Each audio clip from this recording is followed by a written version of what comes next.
you. Good morning. I'm Craig M., and I am a very, very grateful member of the Worldwide Fellowship of Al-Anon Family Groups, which includes our team.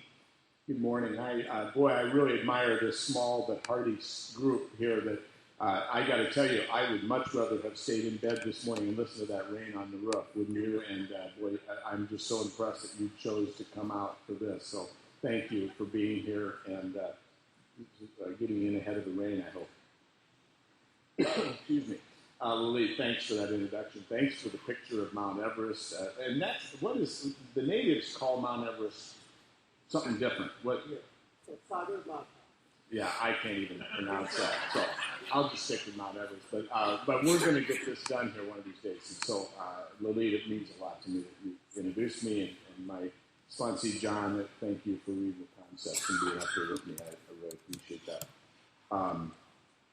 Well, let's get this thing started. The subject here is sponsorship, and I'd like to start off by just sharing again that little vignette that I share as part of my story every time I speak. It was only shortly after beginning to attend Al-Anon meetings, it didn't take me long to figure out, that the people that had what I wanted, the people, I looked at them and I thought, why are they here? They can't possibly have going on in their lives what's going on in my life, because they're like so together, and you were laughing, and you were well groomed, you were taking care of yourself, your car ran well, you weren't like me. You looked like you had it together, and you were a winner. You were the winners. And one of the things I quickly figured out is that you had one thing in common. All of the winners were working the steps with a sponsor, because you talked about your sponsor every week. Every meeting I went to, you would reference, well, my sponsor, pointed out to me this, or my sponsor had me doing this exercise to emphasize step 2, or my sponsor and I had coffee. And I quickly started pairing together, hey, the people that have what I want, if I want what they want, what they have, I've got to be willing to do what they're doing. And one of the things they're doing is they're working the steps. They're actually doing the steps. They're not just going to a meeting a week. They're actually working the steps, doing them. And so it was not long after I went to my first meeting that I started to look for a sponsor, and I saw this guy named Chuck. And there weren't a lot of guys in Al-Anon, fewer then even than now. And I asked Chuck to be my sponsor, and he said yes. And I literally never, not quite literally, but never saw him again in an Al-Anon meeting. And I really did think, I broke his program. I'm a particularly difficult case. Because just asking this poor guy just kind of pushed him right out of the program, The reason I tell that story again today is because it was so hard for me to ask for help. And I will offer to you, and you can consider this and take it or leave it as you will, but I would say, I believe that for me, that is one of the symptoms of this disease. I don't know why, except that I had come to learn that when I asked for help, the answer was no. Now, reflecting back on it, I own a little of that, because I suspect that I was asking for things from people that they didn't have to give. I was asking you for something that you didn't have, and how could you give me something that you didn't have? And so part of that I have to own. But I was so hard for me to humble myself enough to ask you to be my sponsor. And so can you imagine the horror that when I finally worked up the courage to ask this guy, and he said yes, and then I never saw him again, now I got to ask again. What could be worse than asking somebody to be your sponsor and then never seeing them again? What could possibly be worse? But the reason I tell that story today is if you're out there right now, thinking about getting a sponsor, let me tell you, I can't think of anything worse than what happened to me, and I survived that. And I kept looking, I kept going to meetings, I kept looking for guys that had what I wanted, that had a sponsor that were working the steps, and I found Sam, and I shared with you last night. I asked, Sam scared me, because Sam was one of these no BS kind of guys. He was doing the deal. He was involved in service. He was working the steps. He had a sponsor. He went to lots of meetings. He was a no BS guy. And I knew if I asked him, he would say yes, no question. But if he said yes, I was going to have to do stuff, and I wasn't sure I wanted to do stuff, and I was scared of my sponsor initially. I think that's what made him a good choice, because this wasn't a typical relationship, another social friendship thing. This was far more serious. This was life or death for me. I needed something that was going to work, and this was a no-nonsense thing. And I asked the right guy, and Sam and I had a great relationship, a great sponsorship for about 3 years. When I moved to Nebraska in 1998, we ceased our sponsorship relationship, and I regret that in many ways, because since then, most of my sponsor now is a long-distance relationship. My sponsor's name is Bart, and he lives in Reno, Nevada. And I talk to Bart every week. I have for 9 years now. And I find, actually, it's easier to sponsor. I like sponsoring over the phone or with Skype. We do Skype stuff once in a while. And I actually like that better because it seems a little more efficient. My sponsor can sponsor more guys if he doesn't have to take an hour and a half to go meet up for coffee. Not that I wouldn't like to meet him face-to-face more often than we can, but it just doesn't work out. But I sponsor the guys I sponsor now the same way, by phone, and 30 or 40 minutes a week, and they work the steps and they read to me what they've written and stuff, and it seems to work out really, really well. So why is sponsorship important? On the back of our literature, for example, this book called Paths to Recovery, which we work out of a lot with the guys that I sponsor. On the back of it, the book is cataloged as recovery/self-help. I take exception to that. I understand that's a library thing and how they catalog books. If I could help myself, I wouldn't be here. This is not a self-help thing.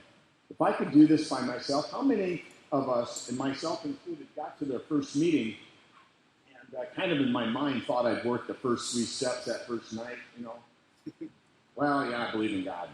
Yeah, you could probably help me. I think I'll let it. Okay, I'm on to 4.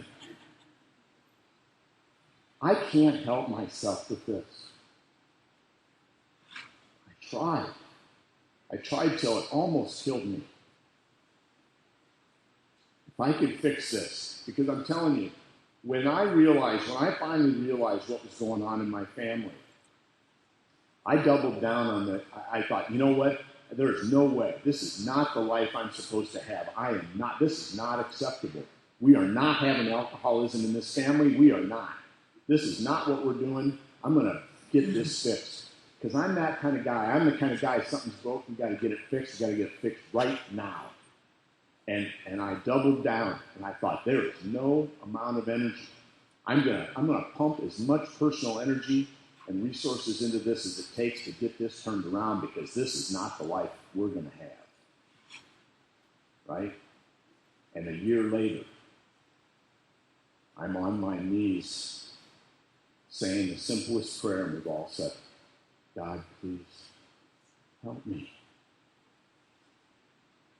I couldn't do it by myself. I need you.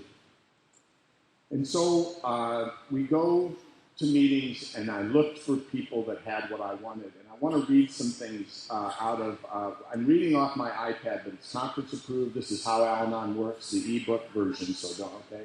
I love the fact that we're starting to get into the 21st century in Al-Anon, and we've got some literature now on the ebook stuff. I love it. I wish we had more, and it's coming, but I just love having some of the literature on my iPad. So I'm reading on page 55, Chapter 7, Breaking Our Isolation, from How Al-Anon Works. Here's what it says. We may be reluctant to open up to strangers, but are relieved to learn that we can attend Al-Anon meetings without being obligated to say a word. In time, however, most of us find it important to begin to talk about the things that trouble us. In Al-Anon, it is often said that we are only as sick as our secrets.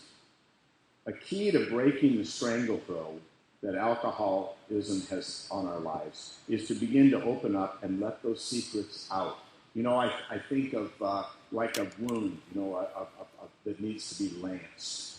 I've got this stuff, and it's festering in me, and it's making me sick, and it makes me do stuff I don't want to do. It makes me behave in ways I don't want to behave, and it makes me say things I don't want to say because I'm hurting. And it has to be lanced, it has to be opened up, and it has to be drained, and it has to be exposed to fresh air and sunshine. And when I do that, it dries up and it heals. And I can't do that without you. It doesn't work the same. I can't stand in front of my bathroom mirror in the morning and confess what's on my mind and what's bothering me and what's eating my lunch today. It just doesn't work.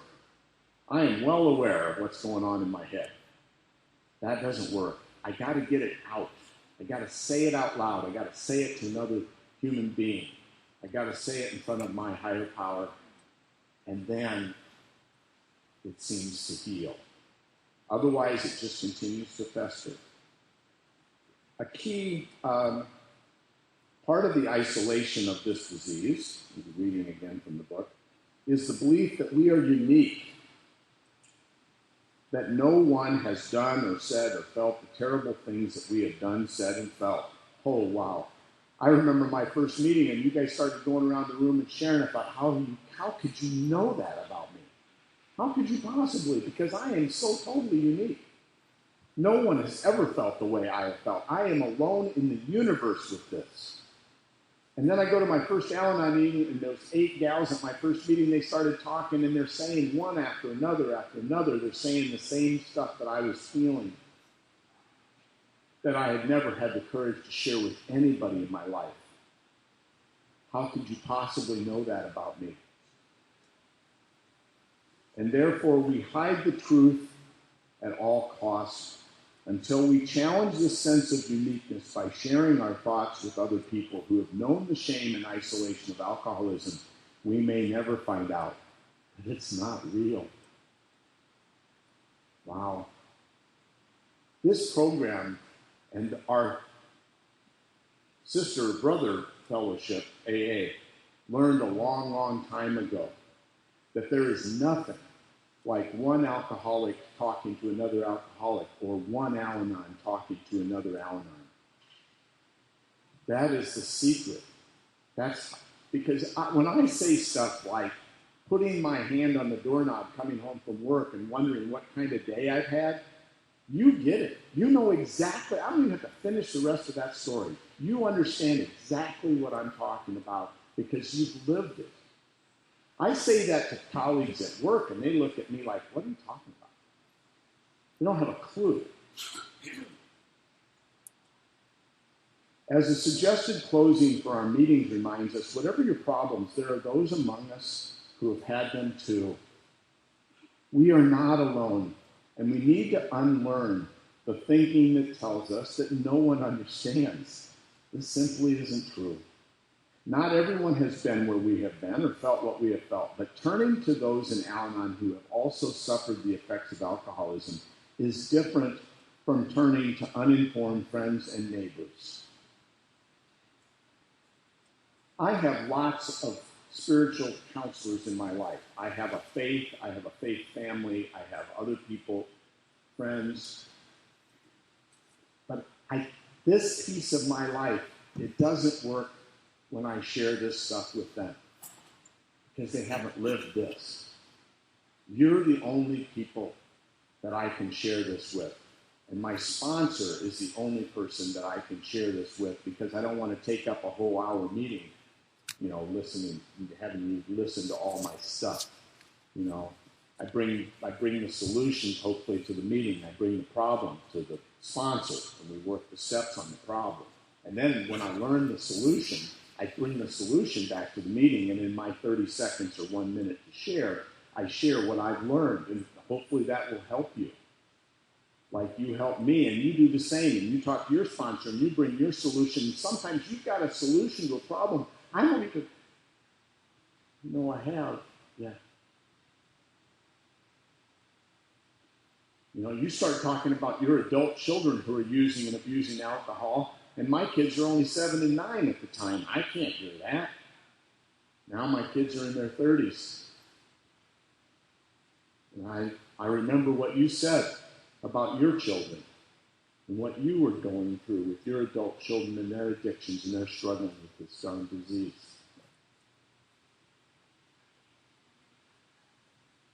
Reaching out to other members is essential because a vital part of recovering from alcoholism's effect is breaking our isolation.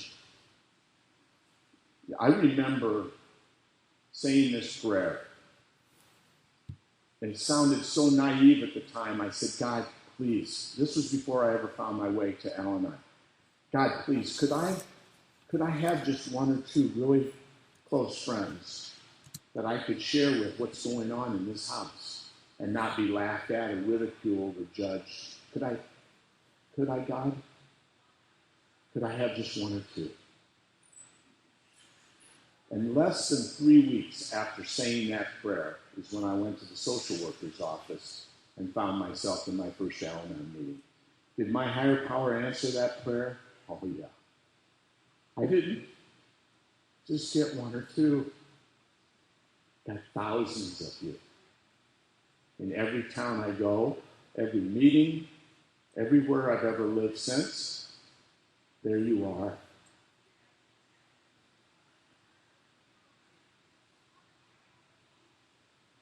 To do so, to break our isolation, requires us to muster the courage to share, to risk, to lower my guard enough to let you in, to put myself at risk, to say, humble myself enough to say, would you help me?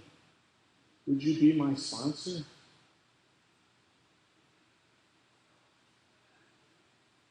So,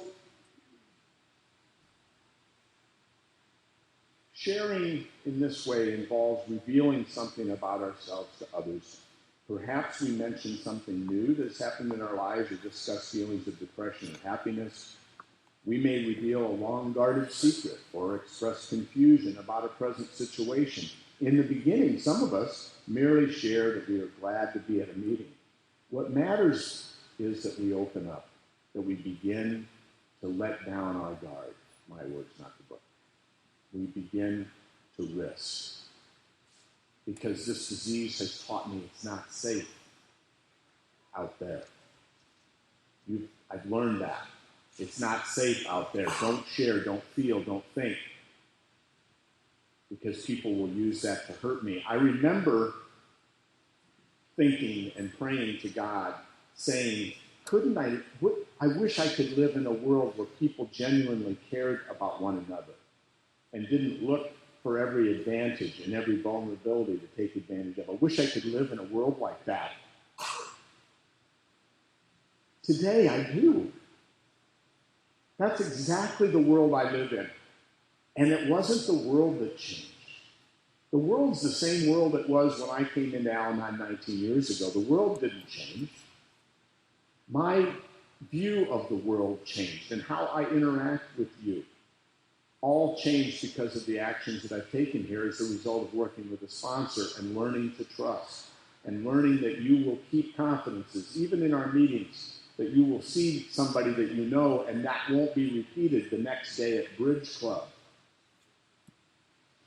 That you won't acknowledge to your best friend who also knows somebody that you know from the meeting, that you know them from the meeting. I'll tell you a funny story. My friend Sam and I, we had this great relationship. We lived in Illinois at the time, and Linda and I and the kids invited Sam over for a 4th of July cookout in our backyard. Everybody else in the backyard was from our church. Well, one of the ways that we used to always tell people, how do you know Sam? I'd say, well, he's from church, because all the Al-Anon meetings I went to were in churches. So we're driving. I had to pick him up. He still didn't have a car. I drive over to get Sam. I'm driving up. And just as we pull into the driveway of the house, we both realize instantaneously that everybody in that yard is from my church, and we can't not use that explanation of how we know each other. And he says, oh my God, how do we know each other? How do we know each other? Quick.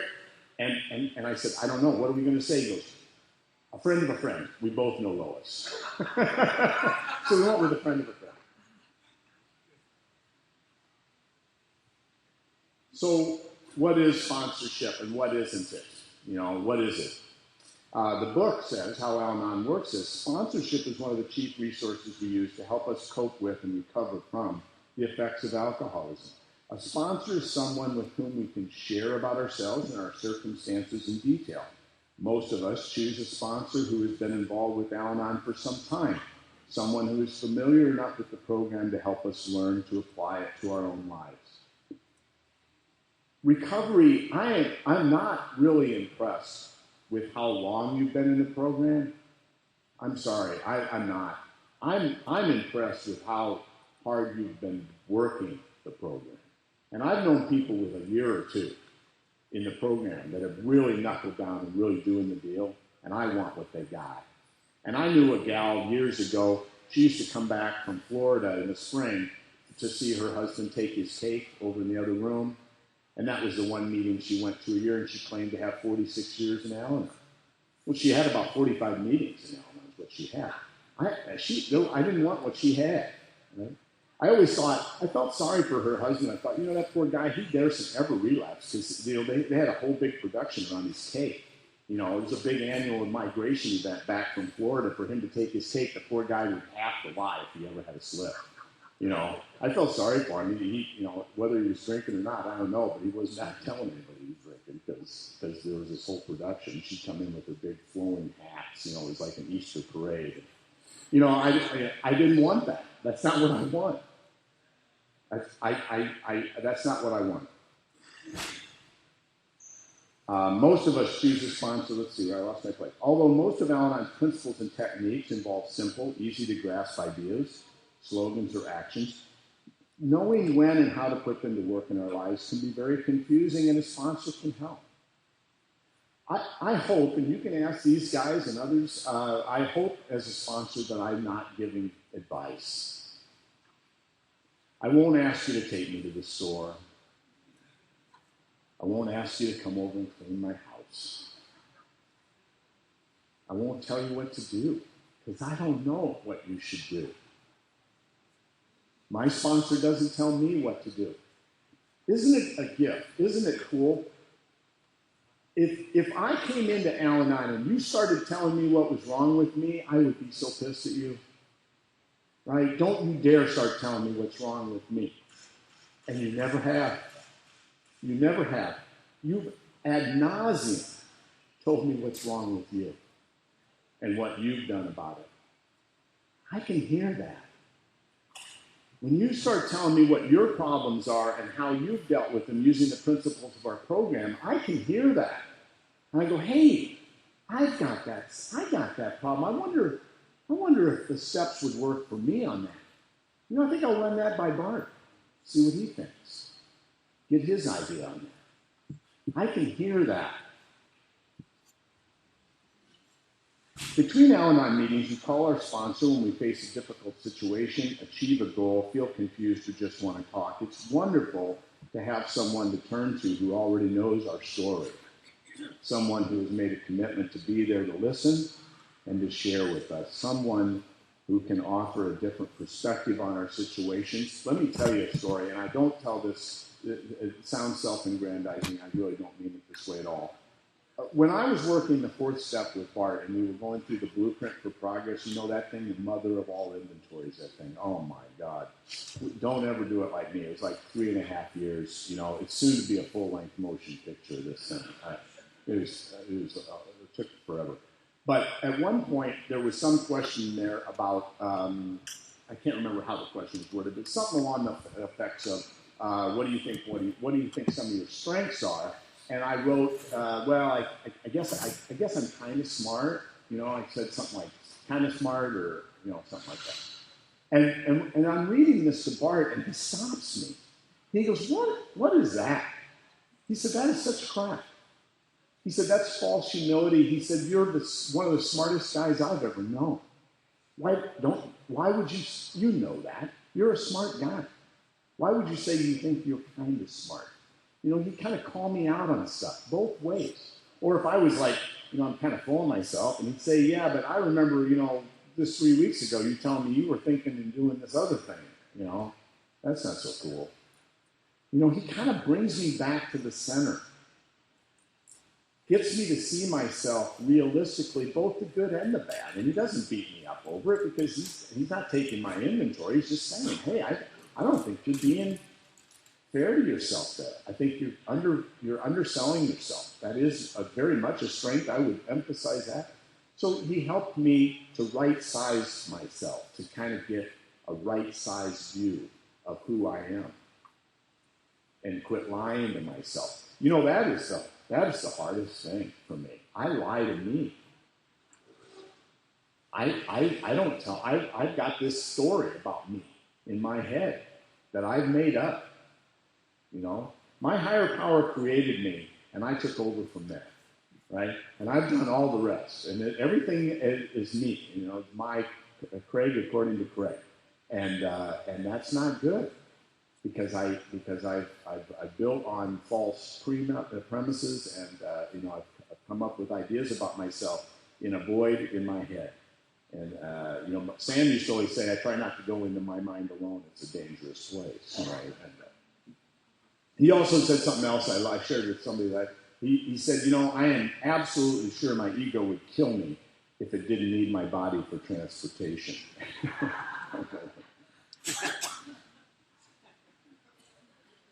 A sponsor is a friend, a confidant who has experienced alcoholism's devastating effects and yet has learned through Al-Anon to find serenity and hope. He or she listens, shares experience, strength, and hope, and offers support and encouragement. But a sponsor does not have all the answers. He or she is just another human being who is recovering from the effects of alcoholism. Don't put me on a pedestal.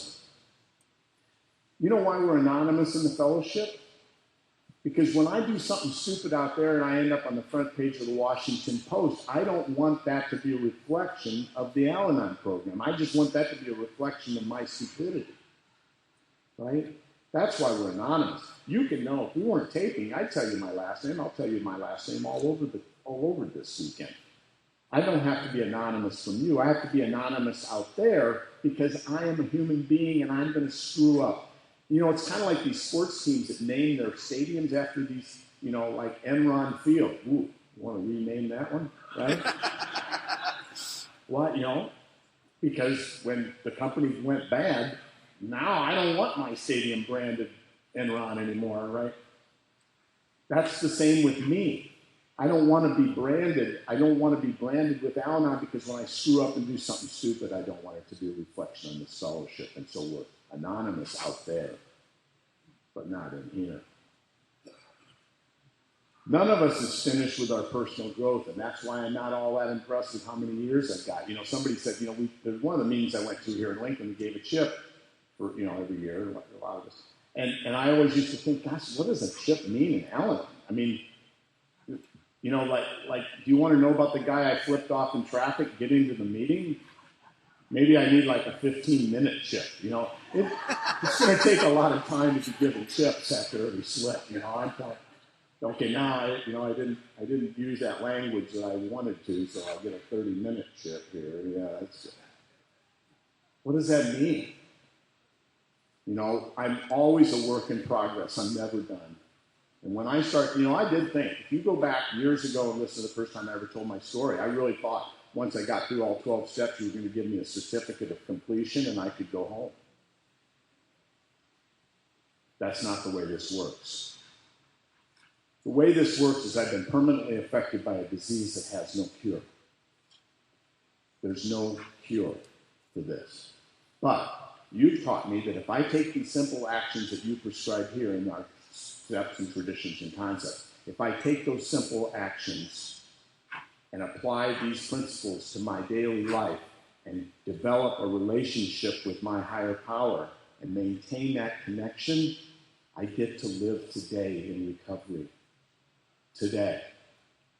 Tomorrow is a whole other story. I get to do it again tomorrow. But today, I've got today. I get to live in recovery today, in spite of the fact that what's wrong with me has no cure. You think I'm leaving here? I don't want to go back. to who I was 19 years ago. I don't want no part of that. And 19 years ago, I would have told you I was perfect. Nothing wrong here, nope. When looking for a sponsor, it sometimes helps to attend several different meetings of Al-Anon in order to come into contact with a variety of members. One of the reasons I recognize now, I went to 5 or 6 meetings a week in those early years, and I reckon just because I just needed that much of the recovery. But I realized that one of the benefits of that is it was putting me in contact with large numbers of recovery people. And so I got a really good survey of the field of what was out there. And I quickly recognized the woman that went to one meeting a year and the SAMs. You know, it was pretty obvious. And I had this broad swath of people to consider when it came time to asking for a sponsor. So when people tell me, they will ask me occasionally, how do I go about selecting a sponsor? My first answer is go to as many meetings as you can go to. Look, that's our catalog, if you will. Right? Go to as many meetings as you can get to and listen to what people have to share. Go up and ask them 2 questions. Do you have a sponsor and are you working the steps? If the answer to those 2 questions are yes and they've got what you want, there they are. That's the person. Ask. Most of us look for someone who is actively trying to apply the program to his or her life. This means that we look for sponsors who try to take the various principles and practices the program offers and apply them to their own lives. And I talk about this all the time in meetings. That's the easiest place to work the principle. I get around you at a Tuesday night meeting, we start sharing, that's a piece of cake. The only problem is I can't stay in the meeting all day. I got to go out there. I got to go back to Washington, D.C. And there it's a different game. Out there is where it's hard. It's also suggested in most instances that we choose a sponsor of the same sex to avoid complications and romantic or physical involvements that might make the relationship less beneficial, and I certainly support that. I have said no to women who have asked me to be their sponsor. But this is not an inflexible rule, and I've known of exceptions that have worked very well. The most important thing is to be willing to reach out and ask for the help we need, human to human. If we hear someone with whom we identify, we can speak with them after the meeting or ask for their phone number, and if we feel comfortable with them and feel we could develop a rapport, perhaps we will ask them to sponsor us. At first, read a little more. Alcoholism has often taken a heavy toll on our self-esteem, and we feel unworthy to ask for so much attention. It was the same with my God I shared last night. You know, I believed in a higher power. I believed in God. But why would he take an active interest in me? That's just me. Why would you agree to spend even a moment of your time helping me? It's just me. Low self-esteem makes it hard to reach out. But how many of you, not in recovery, but how many of you have been asked to help, maybe at a church project or Habitat or some kind of a community thing? Somebody said, hey, gosh, we really need somebody, and you know how to wire a building. Would you help us? You've been asked to help like that. How'd you feel when you were able to give of yourself like that? You feel good? I feel good. When I'm able to help somebody else, I feel good about me. When I ask somebody to be my sponsor, I'm giving them that gift. It's a gift, not a burden. When these guys ask me to be their sponsor, it's like, wow, yeah.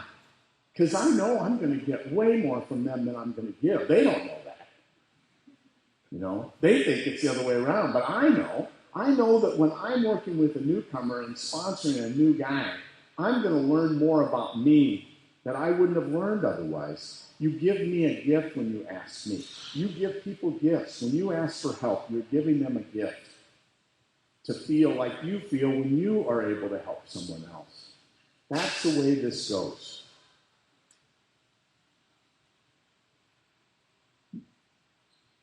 To sum up just a little bit, it can take a while to discover that such a request is not a burden, but a privilege and an honor.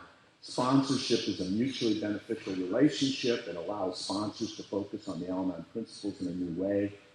He provides them an opportunity to practice the 12th step. What's the 12th step? Carry this message to others, right? That's what I get to do. Because I learned a long time ago that the contract here is I get to keep the gift to the degree that I give it back to you, that I give it to you, because that's why those old timers were in my first meeting. You really think they were hearing much after 29 years in Al-Anon, week after week, that they hadn't heard before? I doubt it. Maybe, but I doubt it.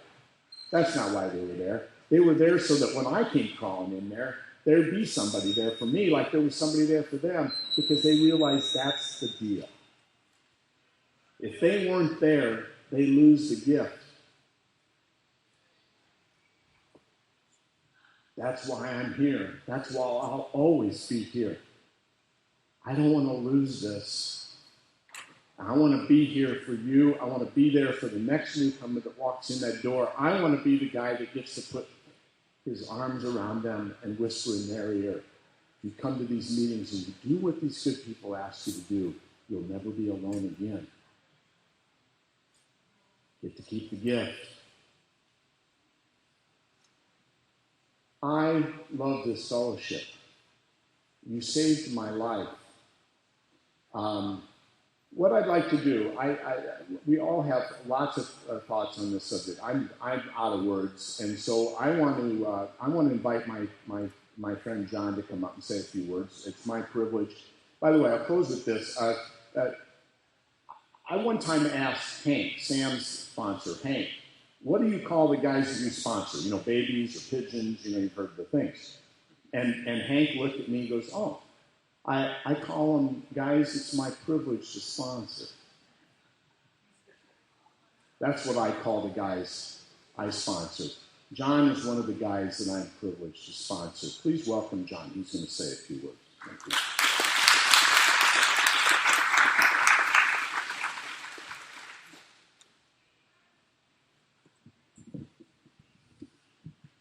Good morning again. I'm still John. John Irons. I'm a grateful member of the Al-Anon family groups. And I always enjoy listening to Craig. He's such a wonderful speaker.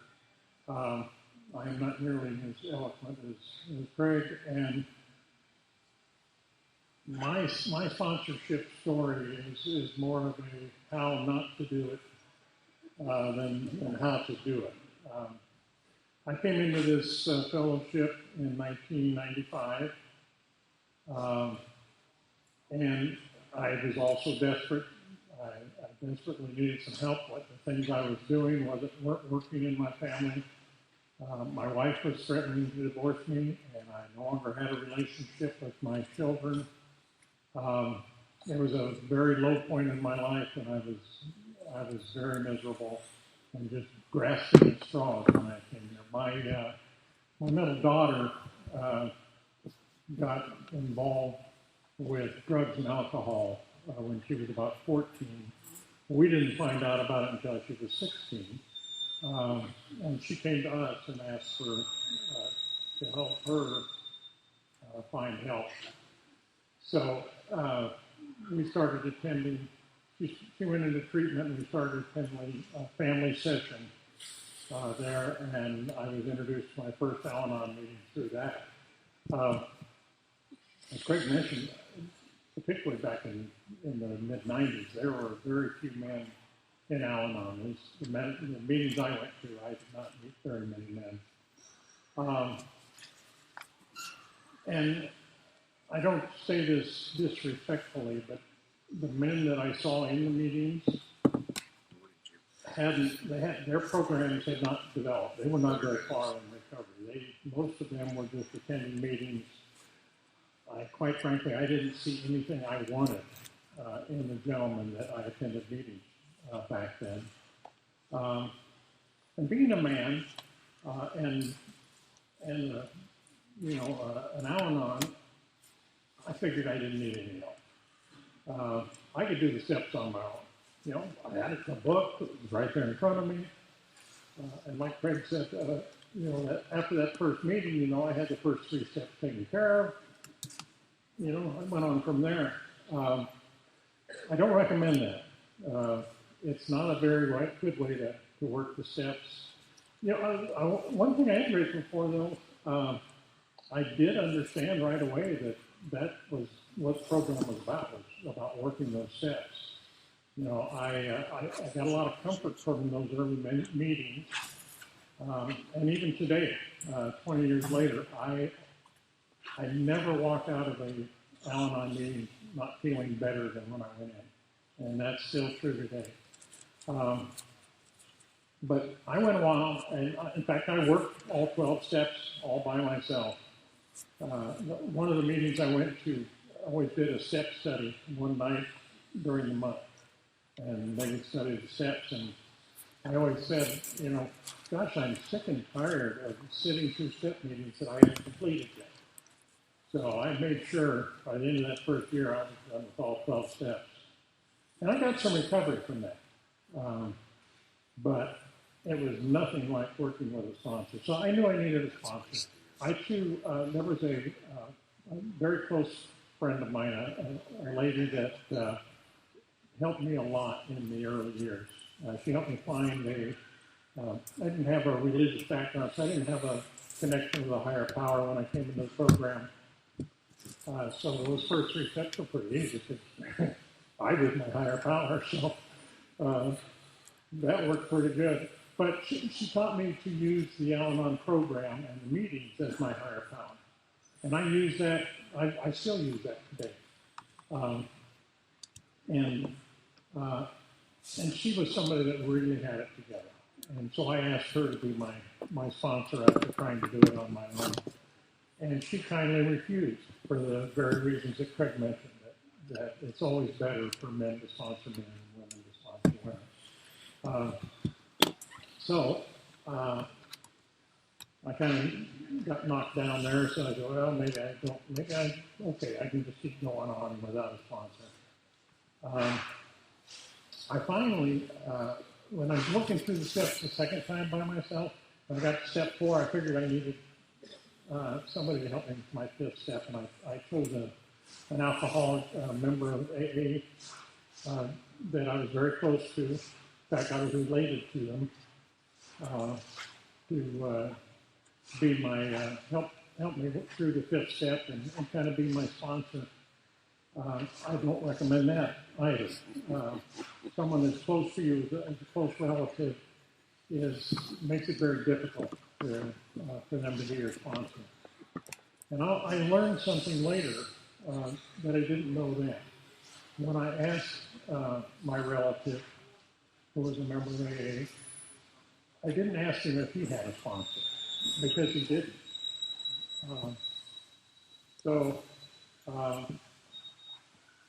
That's also a problem. So now I always, when people come to me today and ask me how do you pick a sponsor, I always say the first questions you want to ask are, do you have a sponsor? And then if they say yes, do you work the steps or have you worked the steps? Because if that person has not done that, you need to keep looking.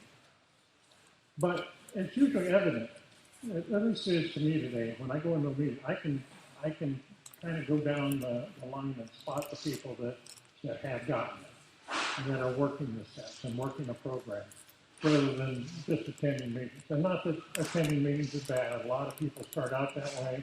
Some people never get past that, but it still gives them a piece of comfort. So I don't recommend that as well. After about 5 years, Craig and I were talking this morning. I couldn't remember when he became my sponsor. And I started looking for another sponsor. And Craig had just come to Lincoln about a year before that, and he happened to be attending one of my home group meetings, along with his other meetings.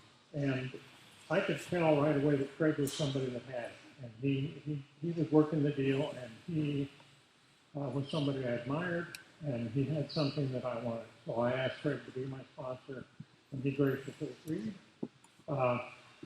And then when we started working the steps, I was committed then. I was working the steps then. And through Greg, I got very interested in service work at the same time. That was something that he was very heavily involved in, and it was part of his recovery. And so I wanted to make that part of my recovery. So I started making coffee at the meetings and, taking the chair, and I would, be the chairperson on meetings and bring topics to the meetings. And then I started serving at the district level. I was invited to a district meeting in December. And if any of you know what happens in December at district meetings, they hold elections. And I was invited just to just see if I liked the district. Take a look at it, see what it was like. And I left being who was I? I was the chair of the archive. I was the archive chairperson by the time I got out of that meeting. And I spent about 10 years at the district level at various positions and was an alternate district representative and the district representative. And started going out to the area assemblies, the state assemblies, and became very heavily involved at the state level as well. So, and that's very much a part of my recovery, and it was all through sponsorship that I learned how to do that. And I'm very grateful. I sponsor several men myself today, and as Craig said, I get much more from my sponsees than I ever get, and it's a real privilege to be able to. What I find most important about being a sponsor is I'm able to clarify what I think about things. As I said, I didn't have a religious background, so the higher power stuff was kind of difficult for me.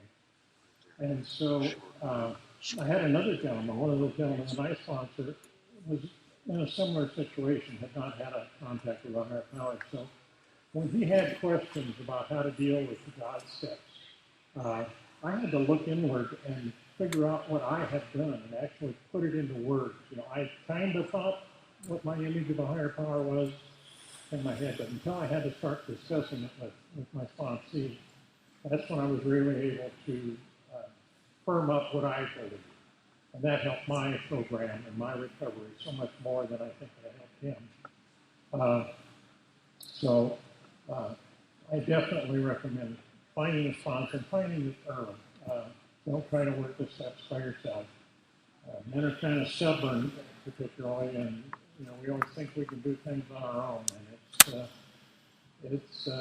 you get so much more out of the program if you get a sponsor early.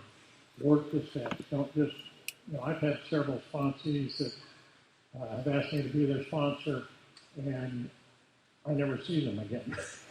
So consequently, I think I broke their program. So, but I've since learned that that's not the case. So again, sponsorship was don't do the things I did. Although I did get some recovery from them. When you finally get a good sponsor, though, that is a long way towards working your program of recovery. So, thanks. Thank you, John. Hey, we're almost out of time. I want to make sure we don't go into JR's time, so I'll just close with this. I shared last night, I'll share again. This prayer is the best way I have found to summarize what my life is like today as a result of the actions that I've taken here, and I'd like to share it with you. If I could tell you,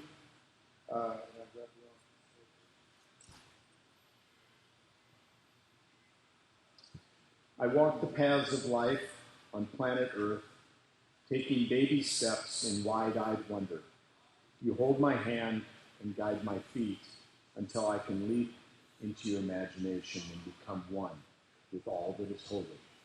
Thank you, God, for showing me the way. Why don't we thank you for coming, and why don't we form a circle and close with the Lord's Prayer. Thank you.